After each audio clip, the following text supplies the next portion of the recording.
বাহ, এটা কোনো কাজ করছো তুমি? মাত্র 2 ঘন্টার মধ্যে রেডি হয়ে গেলাম। 2 ঘন্টা মানে কি? আজকে আমার বাড়িধারা ক্লাবে একটা স্পেশাল পার্টি আছে, আমি ওটার জন্য কি সুন্দর করে রেডি হব না? আর শোনো, 2 ঘন্টা হয়নি। তোমার কিন্তু মনেই হইতেছে না যে তুমি আমার বউ, মনে হচ্ছে পাশের বাসার ভাবি। আমি কি আনোয়ার আমাকে পাশের বাসার ভাবি লাগছে? আচ্ছা, নিজের বউকে কেউ পাশের বাসার ভাবি বলে? কারণ আছে। কি কারণ?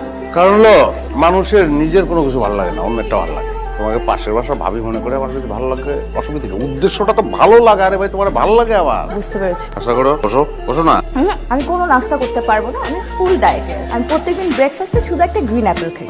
জানি, ঠিক আছে, তাহলে তোমারটা আমি খাই। আমার নাম কল আসছে, আসছি, তুমি ব্রেকফাস্ট করো। কলস লেগে দৌড় দাও নাকি তুমি? আচ্ছা,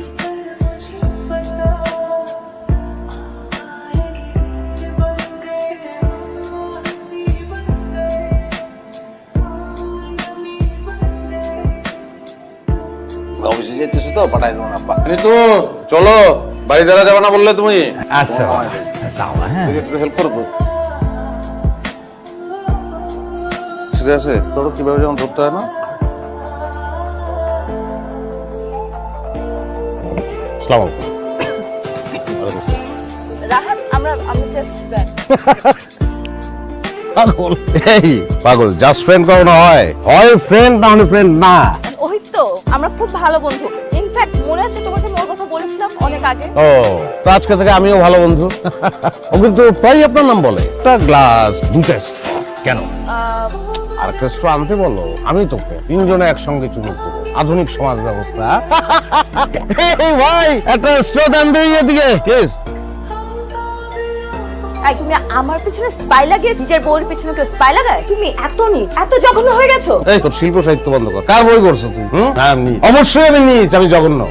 কারণ আমার বউ না চাইলে আমি বুঝে যাই যে তার অলংকার লাগবে। আমার বউ আমার দিকে চোখ তুলে চাইলে আমি বুঝি তার জ্বর আইছে। চোখ তুলে চাইলেই বুঝি তার আলাদা একটা গাড়ি লাগবে। চোখ তুলে চাইলেই বুঝি তার ওয়েস্টিনে নিয়ে যেতে হবে, মালয়েশিয়া নিয়ে যেতে হবে। কিন্তু আমি বুঝতে পারি না যে তার একটা বয়ফ্রেন্ড লাগবে যার সঙ্গে সে লীলা খেলা করবে। আমি তো মানুষের পর্যায়ে পড়ি না, আমি তো জঘন্য, নিচ, আমি অপদার্থ। আমি শুনো, এইসব পিকচার আজকাল এডিট করা যায়। কোন অ্যাঙ্গেলে আমারে তোর বলদ মনে হয়? শূন্য অবস্থায় এই শহরে আইছি, আই ওয়াজ জিরো। শ্রমে ঘামে বৈধভাবে আমি এখন একটা ইন্ডাস্ট্রি। এই নির্মম শহরে যে টাকা রোজগার করতে পারে সে কোনোদিন বলদ না, এটা মাথায় রাখবি। না, তোমার কথাবার্তা শুনে এখন আমি একদম বিশ্বাস করতে পারছি না। তুমি এইসব পিকচার এডিট করে নিয়ে আসছো আমাকে নিচ দেখানোর জন্য। তোর যে মারমু সেই পরিশ্রমটা আমার করতে ইচ্ছা করতেছে না। আমার সাইন করা আছে। আর তোর দেনমোহরের 20 লাখ টাকা তোর অ্যাকাউন্টে পাঠাই। বাড়িটা ভালোবাসে দিচ্ছিলাম তো, ভিক্ষা দিয়ে গেলাম, ভিক্ষা।